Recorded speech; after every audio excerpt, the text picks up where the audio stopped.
Well, the humidity has come back, and it's going to come back some more as we move through this week, and also the chances for some rain. Looks like we'll have maybe three shots, certainly two, and probably three as the week progresses, and also some much needed rain occurring across parts of the south and southeast and the Gulf states. We'll talk about that. We'll give a look at the tropics to see what's going on, and that's all coming up on the Joe and Joe Weather Show podcast tonight, which is, of course, brought to you by Tempest by Weatherflow.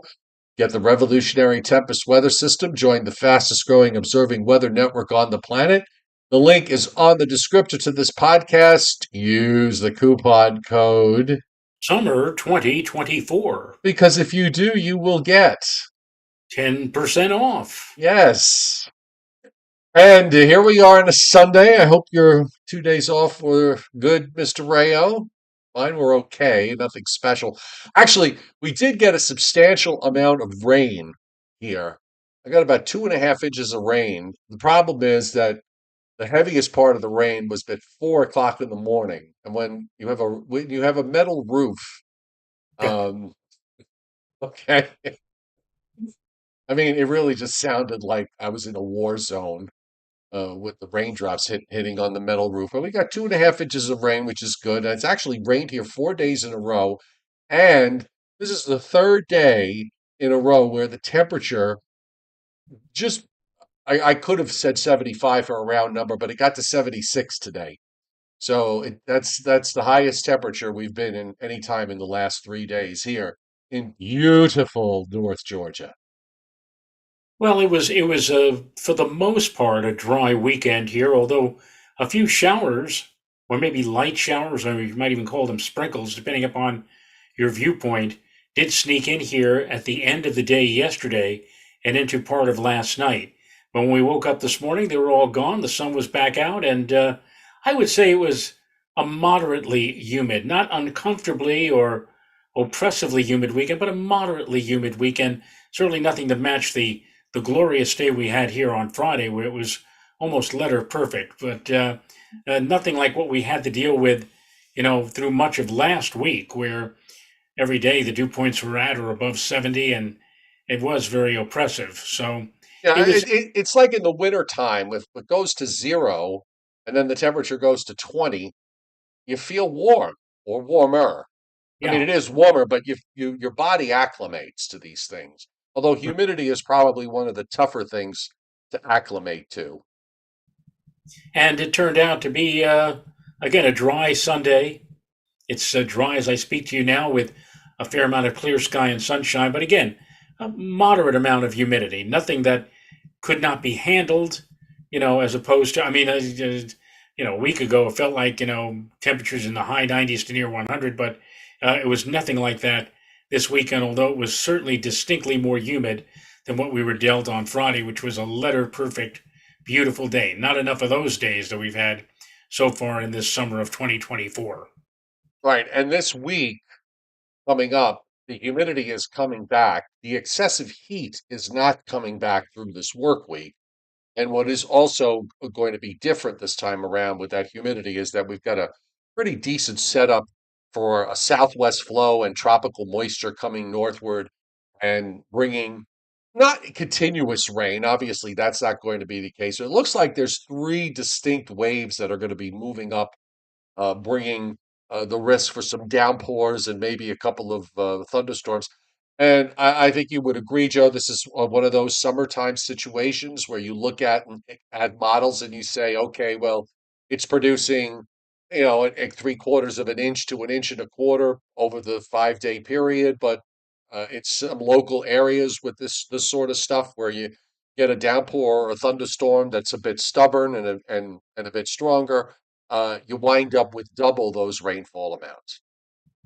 Yes, and you must take that into account into the quantitative precipitation pattern when you do have a moderate to even maybe even a high amount of humidity. You always have to take those precipitation forecasts, and as you just said, Joe, double them, and that may come into play here over the next week or so. And Welcome to everybody on the chat board tonight, and those of you lurking in the background on the Joe and Joe Weather Show podcast. We have so many famous people that lurk in the background. Joe, we know that Taylor Swift is out there on a regular basis, among others. And um, the thing that came to my mind this weekend was the fact that we know that we think that SPC lurks in the background. And I found it interesting that, you know, oftentimes when we have the day three forecast, and we've been pointing out almost on a regular basis, especially, certainly when day three is an issue for the Northeast and the Northern Mid-Atlantic states, that they only update that forecast once a day. Well, apparently, they've decided now that they're going to update that twice a day. So that when the Joe and Joe weather, certainly they were doing us a courtesy here, Joe, because we'll have that updated forecast for the Joe and Joe Weather Show podcast. Yes, that's that. You know, that certainly helps. Good. We've been mentioning over the recent weeks. Especially with day three. Well, as we get closer to the event, the forecasters at SBC, will come around and maybe increase or widen the area of thunderstorm probability, or maybe even take a marginal risk and upgrade it to a slight risk. But we would never know, because they never did update more than once a day the day three outlook. But now apparently they are going to do it, and who's to say that maybe somebody over there might have been watching us and saying, "All right, let's make those guys happy, and let's give them more than just one update a day." Well, we try to make things better, Yes. and I think they heeded. Well, it was we didn't suggest it formally, but the hints were thrown out there, and and somebody over there may have said, "Voila, I have an idea. Let's update the day three forecast twice a day." Oh, good Lord, They have yes. done that. And they've done that. So who knows what other changes we might see?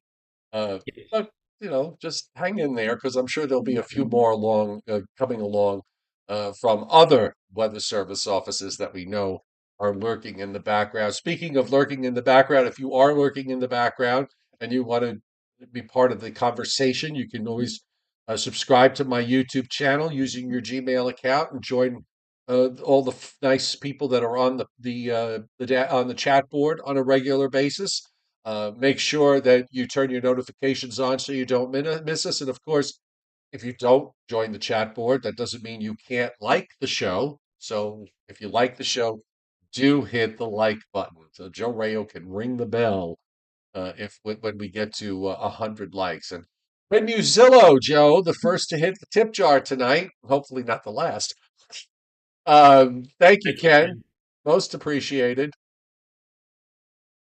So, shall we get going? I guess we should. Yes. All right. Well, we're kind of in this, I would sort of describe this, I guess, we're in that part of July where we're in a we're in a lull as far as the tropics are concerned, which is nothing unusual. Uh, July oftentimes, sometimes June is more active than July. That certainly proved the case this year. And there's not a whole lot with respect to severe weather going on. So it's sort of quiet. We don't have any watches or warnings or advisories up in the eastern part of the United States, other than a couple of flash flood warnings in east central Mississippi because of some showers and thunderstorms in the south. We do have a good chunk of the state of New Mexico under flash flood watches, as well as a handful of counties in south central Colorado, east of I-25. So it's not quite southeast, it's sort of like, right in between there. And there's some heat in the west, where we have some excessive heat warnings and heat advisories up in California, Nevada, a couple of counties in northwest Arizona, northern Nevada, up into interior Washington and Oregon, and pushing into Idaho and parts of Montana. But other than that, we're just sort of in this. I guess we can call it a calm place, in the sense that we're not seeing anything extreme going on. And I think that probably will be the case for much of this week. Well, I think it may very well be the kind of a week coming up where we were dealt last week, where we had to deal with a fair amount of humidity. And yes, there will be a threat of some showery weather here, especially I think around the middle part of the week, say about Wednesday and Wednesday evening. But if we, play our cards right, Joe, and everything goes, breaks just right, we just may have some nice weather moving back in with lower dew points, lower humidities in time for next weekend, if you want to look that far ahead. Agreed. And then maybe it gets hot beyond that. But let's do the low humidity thing first. In the meantime, you can sort of see you can see there's quite a few lightning strikes going on across the Gulf states, down into northern and central Florida, also up in parts of Tennessee. And into western North Carolina. We have some downpours and thunderstorms and clusters here. And you'll notice that the motion is southwest to northeast. So, we are starting to see more of a southwest flow. Also, there is a little bit of a rotation, a weak one, but it is there in the middle Mississippi and Missouri River valleys. And the thunderstorms that you see in Wisconsin and Iowa are actually going from east to west, while you'll go down into North Texas and portions of actually North Texas and then points south. Most of those storms are actually moving from west to east, and the thunderstorms that are back in parts of Colorado and New Mexico are moving north to south. So you got this, sort of, broad upper low slash short wave, and at the same time, the Bermuda High is building back westward. It's not building into the northeast; it's building westward across the Carolinas and into the southeast. So that's creating this sort of, this broad southwest flow that's going to bring up some of this moisture that you see building across the Gulf states. And it's convective. And this is going to be one of those deals, I think, where you could be partly sunny 1 minute and then you're getting a heavy downpour or maybe a thunderstorm the next once this gets into gear, which will probably be beginning late in the day on Monday and then kind of going on and off, I would say through at least through Thursday. I would agree. I would agree. We are, again, getting into that type of pattern where the atmosphere is going to be moistening up. We'll see dew points going up, and we'll see the threat increase for showery weather. Again, I think the peak will come Wednesday or later Wednesday and Wednesday night, and then we'll have to hope for another cold front that'll be moving on in, and a shallow but still significant area of high pressure that will be coming in from the Great Lakes that hopefully will have enough oomph to push out all of the dew point, high levels of humidity, the dew point temperatures, back up near 70, and set the stage for a relatively decent weekend ahead next weekend, Saturday and Sunday. But again, to get there, we're going to have to go through some. And I agree with you, Joe. We're not looking at anything in terms of extreme heat. We're not looking for a situation where, even though the dew points are coming up, we're not talking about heat indices of, the upper 90s or lower hundreds like we saw last week. But it will be, to use a word, it will be muggy out there, along with the threat again of some showery and thundery conditions. There are a couple of spot showers in western Massachusetts.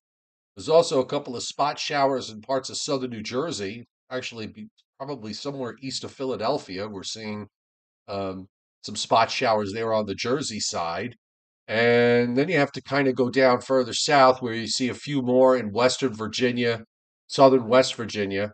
And then it gets a little more clustery as you get to North Carolina, South Carolina, Georgia, mainly from Atlanta south toward Macon, and then swinging southeastward towards Savannah. We've got a couple of clusters there. The northern edge of the shower activity Atlanta is just north of I-85, so it's not quite to me. I'm kind of in between that and the clusters that are up in Tennessee. You see them around west, from Chattanooga west. We even have a couple of severe thunderstorm warnings that have popped up there. Also in Alabama, parts of Mississippi, some flash flood warning there popped up there in the green box in east central Mississippi. And then we go back to Texas and we see clusters of showers and storms across the state from the east across the middle around San Antonio, back up to Midland and Lubbock, and further north up toward Amarillo. Some showers and storms just getting into Amarillo, and they're heavier to the west. Busy in New Mexico on the radar with some showers and storms and some flash flood warnings there, and up I-25 into Colorado, south of Denver, though. And you've got quite a few in central and southeast Arizona with some flash flood warnings and also some severe thunderstorm warnings there. Parts of the Sierra Nevadas, in Nevada itself, eastern Oregon, central Washington, and a few scattered cells across the Dakotas and Iowa. So it's just sort of typical mid-July type of day. Storm Prediction Center today has just two areas of risk, marginal risk in southern Colorado, south central Colorado, down into New Mexico. We do have a severe thunderstorm watch in Arizona.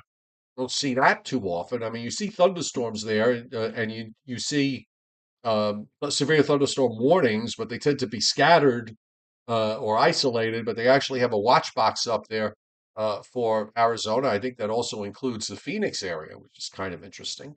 But everywhere else, again, it's just sort of general thunderstorms and nothing in the Northeast uh, down uh, down to until you get to about Maryland is where SPC's got the general thunderstorm line. And they don't have severe weather in the forecast for the next couple of days. I think this is going to be one of those situations, Joe, as we move through the week that you might not see them highlight. There's nothing obvious here to me that points out to risk on the guidance for these waves coming up, but I think it's one of those situations that you may have to wait till the actual day for SPC to indicate where there might be some areas of marginal risk. And then they'll make a more specific forecast. That's what you're saying, right? Yeah, I think for now, looking at, going with what I saw today, they've got, this huge area of general thunderstorms covering much of the country for tomorrow into Tuesday morning. And then when we look for Tuesday, it's pretty much the same thing. Just about everybody east of the Rockies, except up in the northern plains, uh, has a risk for some thunderstorms. And then that's for day two and for day three. And there's nothing in the day 4 to 8 day time frame. And I think we're also at a time of year now where these more widespread severe weather events tend to be few and far between. It tends to be more along the lines of isolated severe thunderstorms, unless there's some kind of low or strong upper, short wave that comes down and gets involved. We're past the peak of severe weather season. Well, for example, there's going to be a cold front moving through that hopefully will usher in that nice weather again or nicer weather again for next weekend for the Northeast. And who's to say the front is supposed to be passing through first thing on Friday morning? Now, right now, there's no real sign of anything that may be along the lines of severe, but when we get to, let's say, Wednesday or Thursday, SPC may just decide to color in some spots in the Northeast with a marginal risk. And who knows, maybe on Thursday or if first thing Friday morning, they will have a small area of severe out there. I should also point out, Joe, that even though the temperatures this week in the Northeast, as I said, it's nothing like last week where we had those blistering hot temperatures in the 90s to around or even above 100 in some places. I think the temperatures are going to be mostly in the middle 80s. Again, the amount of humidity will make this a more muggy type of weather pattern, weather regime. Interestingly, once we clear things out and dry things out for Friday and especially next weekend, that's when we begin to see temperatures climb again. We may see temperatures, well, let's say like Tuesday, Wednesday, Thursday, high temperatures in many areas here in the Northeast will be in the mid 80s, 84, 85, 86. and then we dry things out and clear out during Friday, and probably still temperatures mostly in the mid 80s, but then maybe upper 80s on Saturday. And by next weekend, next Sunday, under again fairly bright sunny skies, we may see temperatures shooting up again toward the 90-degree mark. Yeah, So, makes you know, sense. yeah, It you makes give sense. a little give and a little take. I mean, for those people who say, "Oh, I can't stand the humidity and I don't want the temperature in the mid 80s." All right, well, we'll lower the humidity, dry things out, but in the process, we'll probably have temperatures respond to that drier air and bright sunshine by climbing maybe next weekend back well into the 80s to around 90. Yeah, Nothing it's we a can't handle, but right. I mean, you'll get a break in the dew points, but there's no real cool air behind that front. It's just, right, so you're going to have the temperatures.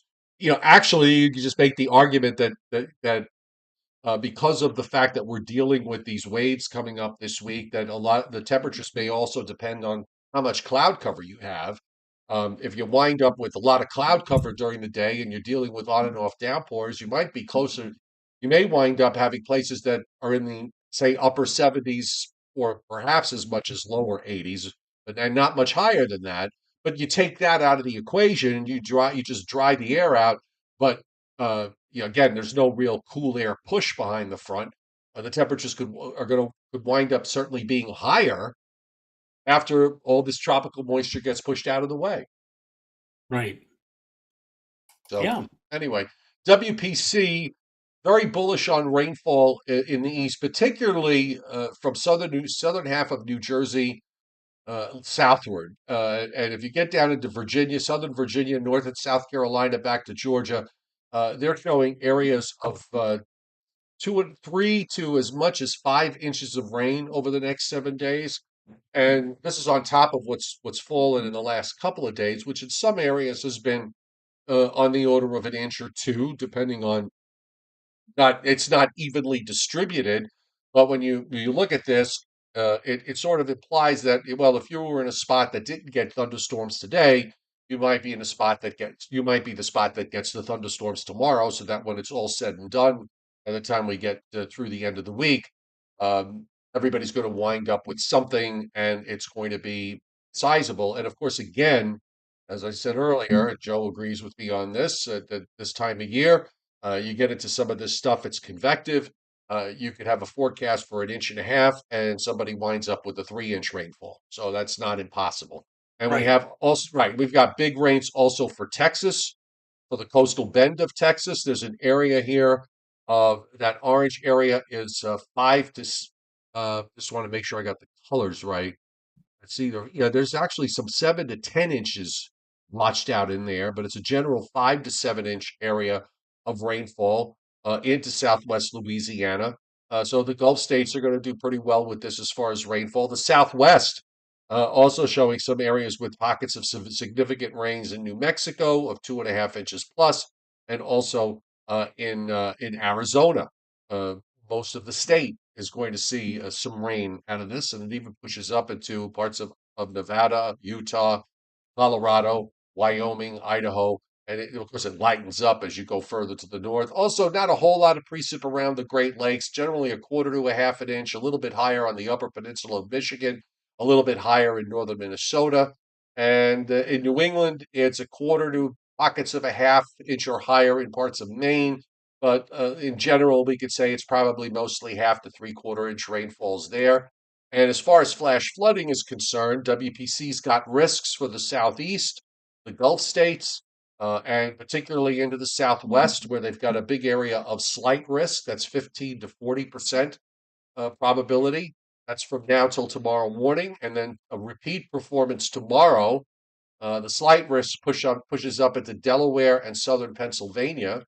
And then when we look at Tuesday, we've got marginal risk all the way up to southern Maine, covering most of central and southern New England, New York City, New Jersey, Long Island, the Hudson Valley, southeast Pennsylvania, south central PA, into Maryland and Delaware, and on it goes south and west until you get to this area of slight risk in Texas and a marginal risk continuing in the southwest.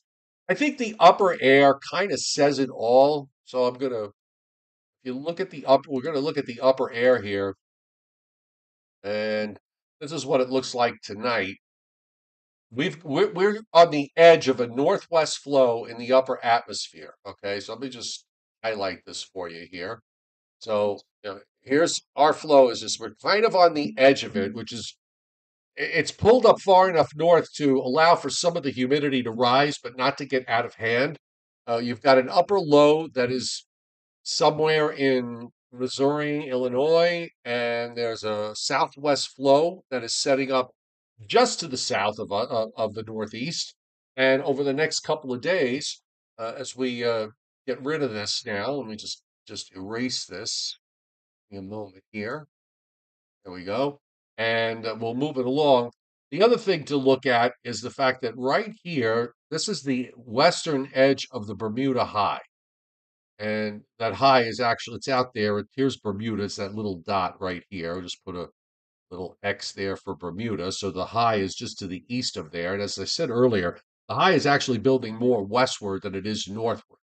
So when we go through this week, you see that short wave in the west kind of elongates. So you've got this broad southwest flow from Texas to Maine. So any of that moisture that's building up in the Gulf states, some of that's going to start riding up. There's some little ripples in there in the flow.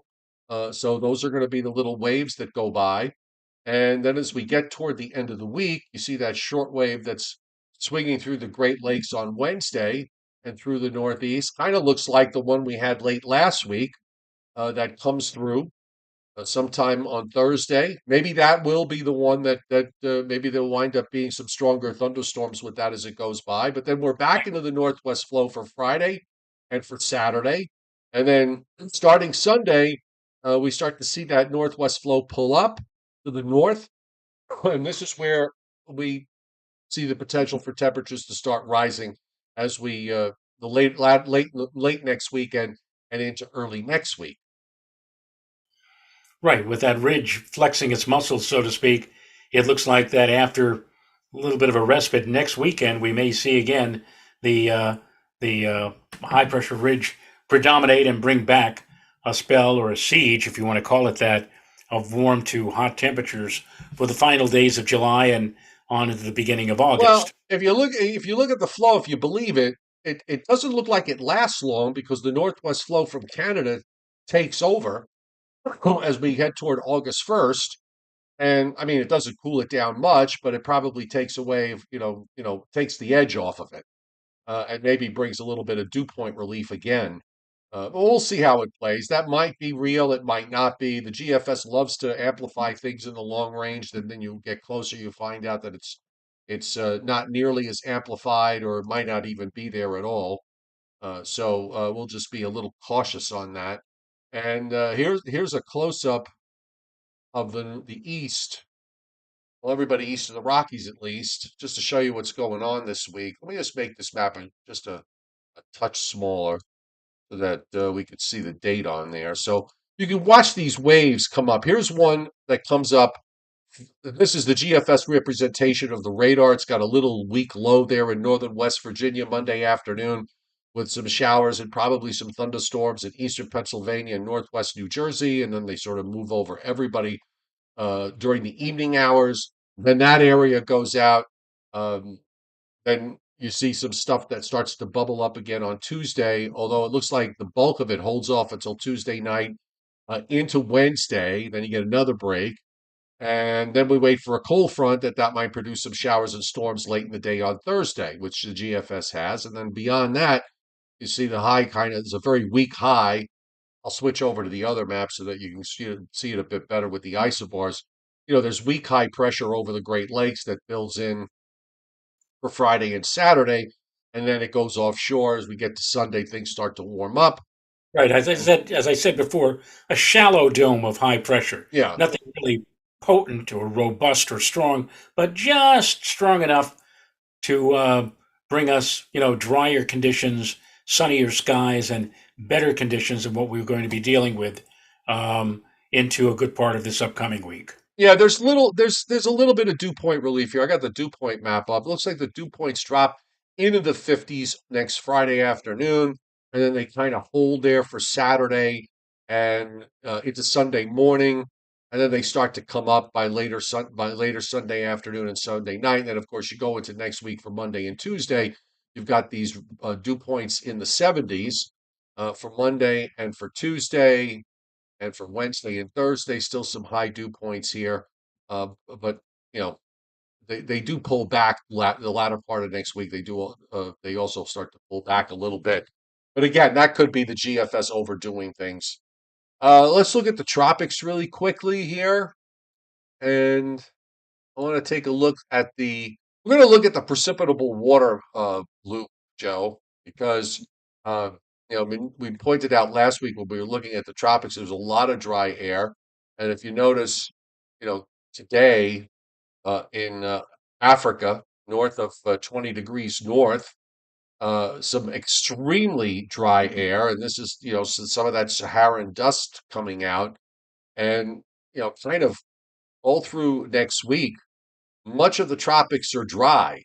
There's the blue that you see down here, south of 10 degrees north, the intertropical convergence zone. That's where there's a bit more in the way of moisture, but it's a little bit suppressed.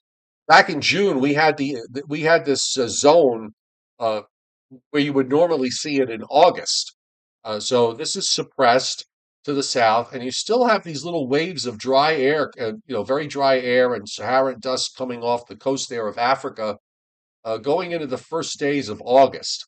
So that's got to change, and in order for development to start to become a little more favorable. But for now, I mean, just from what I'm looking at here, it does not appear to me like we're going to see much activity in the tropics for maybe the next 2 weeks or so. Maybe after that, it'll start to pick up. But I would think for the rest of this month, we're not going to really see very much of Which is anything. interesting because, when we were getting into the very beginning of the hurricane season, oh my goodness, it's a La Nina summer, and oh my goodness, the warmth of the oceans. Oh, this is going to be one of those. It's going to maybe just like 2005, where we're going to run out of names or whatever. Well, we may. I'm not saying that that's not going to happen. I'm not saying that we're not going to see a lot of tropical activity, but it looks like, in a more traditional sense, the tropics really don't start to cook, so to speak, and we really don't start seeing an uptick in tropical cyclones and waves and possible hurricanes until after the middle part of August. And this may very well turn out to be one of those kind of summers where we'll have to wait until mid or late August to see things really start to roll. But once it does start to roll, I think we're going to see quite a bit of activity, and then everything is going to fall in line as to how the upper level winds are going to be and how they're oriented relative to the mainland United States, whether or not any of those storms will take tracks into the Gulf of Mexico or maybe threaten the eastern or the Atlantic seaboard. All of that is, in the future. But backing up, I will agree with you, Joe, that over the next at least week or 10 days, maybe next couple of weeks, the tropics are going to be relatively tranquil, relatively quiet. And you can actually see on the loop that milky white that's off the African coast there. That's all Saharan dust that's coming off. And then Yep. there's, at the beginning of the loop, there's looks like there's some dust that rolled across the Caribbean. The loop tends to move very quickly, but we got to wait for that's got to abate before we see activity pick up. And I'm just trying to get an eye view here. I see there's shear in the Caribbean, particularly in the Western Caribbean. You've got a lot of northwest shear going on there, so that's not favorable for tropical cyclone development. And you see where I pointed out that intertropical convergence zone area is south of 10 degrees north. So you got these, you got some moisture down there, and some disorganized thunderstorms, but nothing that really is going to be able to do anything as far as tropical cyclone development is concerned. So there you go. Um, I guess we got some Briller Jeopardy here. I have it. I've got it tonight, and there we Mr. go. Fairchild is asking me why I'm not wearing a tie. If you take a note, I am wearing the polo shirt with the German club insignia or logo on it, because for the last couple of days I've been assisting my wife with the German Fest that was occurring at the German American Club here in Putnam Valley. We had a very successful day. I had over 600 people come and visit yesterday, and maybe not quite as many today. But that's why I don't have my tie on, Mr. Fairchild. If you're going to penalize me for not dressing up a bit, well, think of it as a casual Right. Well, attire. I have my daily T-shirt that I'll usually wear 3 days in a row. So, Yes. okay. So Briller Jeopardy tonight. Thank you, Scott Briller, for sending this along. Hope your mom's doing well.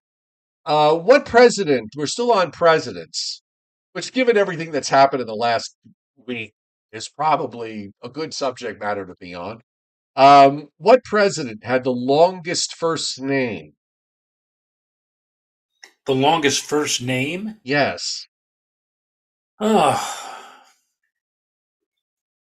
let's see. We have Grover and Lyndon and John and Harry and the longest first name. George, Abraham. Um,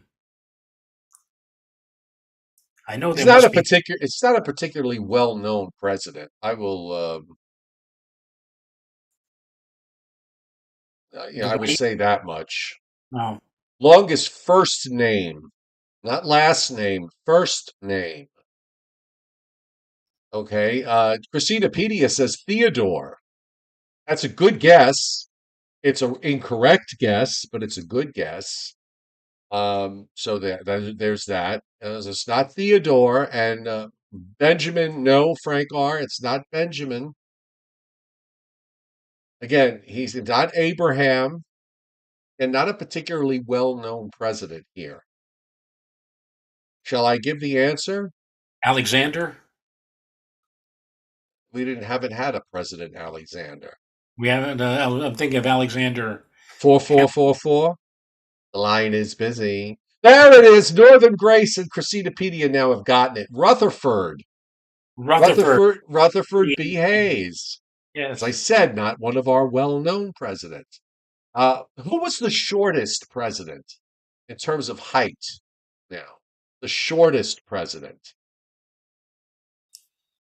It's too bad we're not asking about mayors because we all know it was LaGuardia was like 5'4".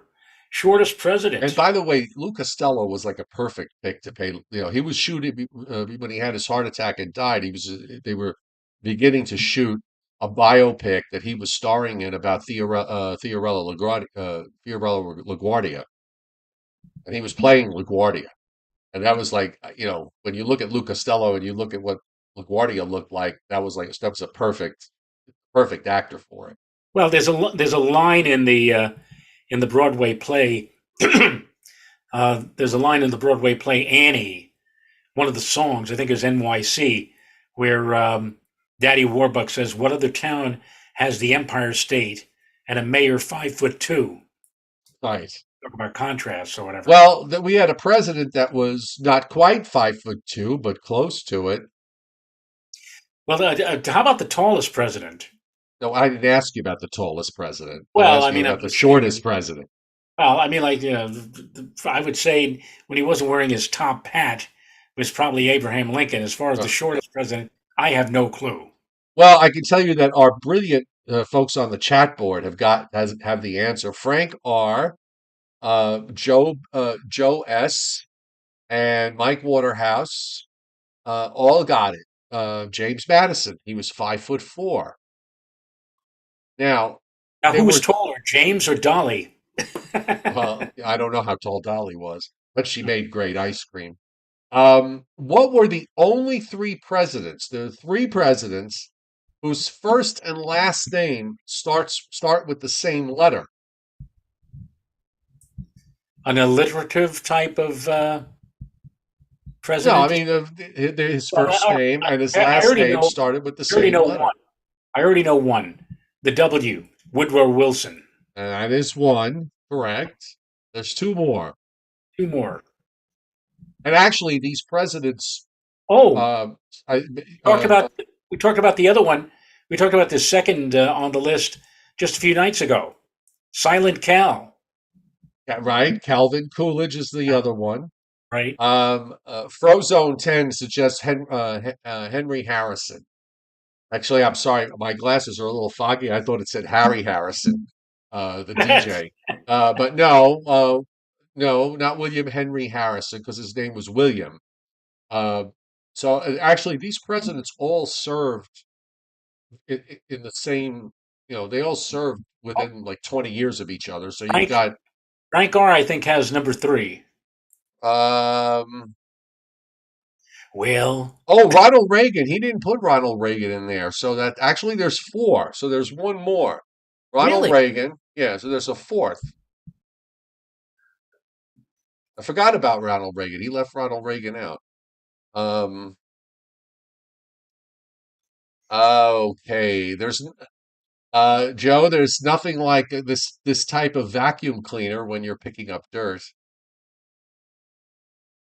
Oh, oh, HH. No, but that's the FBI. That's not a. No, that was James Edgar.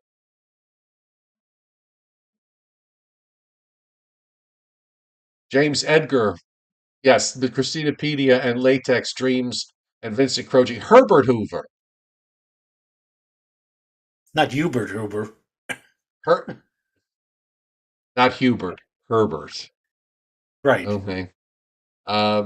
What president had the most children,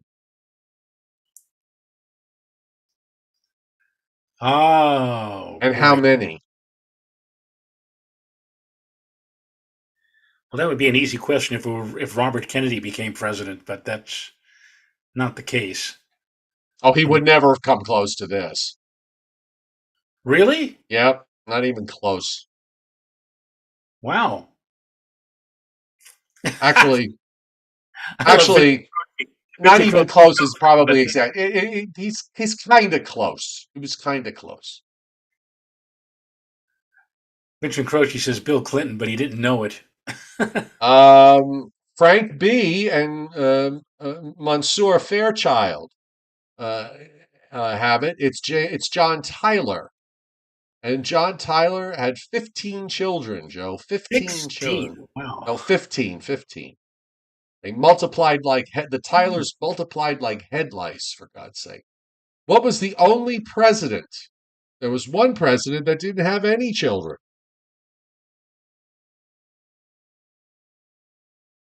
Was it? Oh, who was the? Uh,